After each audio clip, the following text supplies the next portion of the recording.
Okay, so now we're in the back field. In the previous videos, that's the gate from Meshers Road that I was looking over, our little high spot there with the gravel. Here's the drainage coming from Meshers Road across the back field. So you can see whenever we drive through, it gets torn up because it's always wet here. But there, Meshers Road would come down this way. The culvert would be directly on the other side of that large puddle there. Various times I've had this dug out by hand just to direct the water, but recently, last couple of years, I kind of leveled out the field and just let it go where it may. And down this way, so these are just, I'll note, these are all previously existing ditches. I haven't done any investment in these ditches whatsoever, other than a little hand clearing with a shovel or a rake.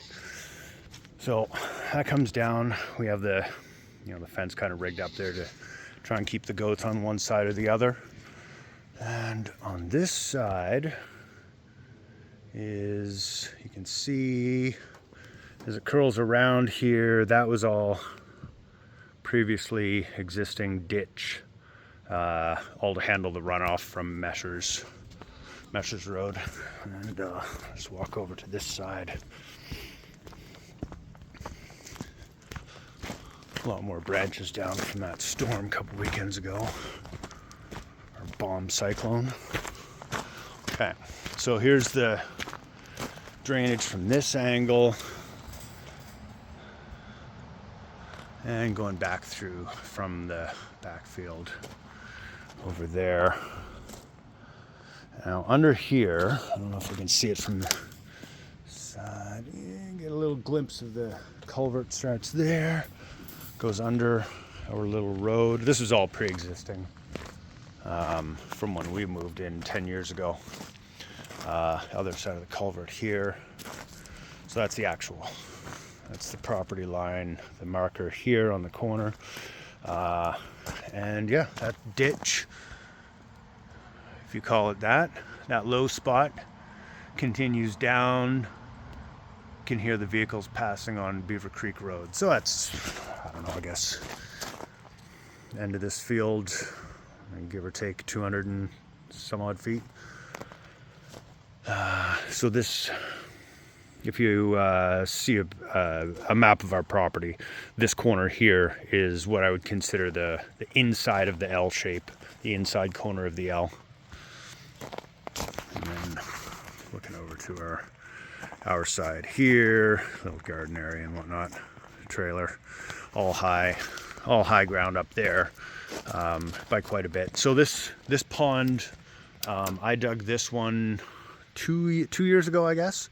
And that's, I mean, this was originally a low area, so it always had a puddle.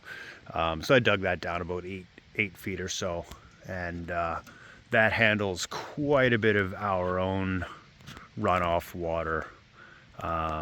It's really hard to see from here, but the water in the pond is actually higher than the water in the drainage ditch. This little piece of high ground between the two actually keeps the water on the pond side. It doesn't drain into this ditch at all. This ditch does actually drain well enough that it stays a pretty good height. Thanks, Stella. That's our neighbor's dog saying hello. All right, and so yeah, back into the backfield here.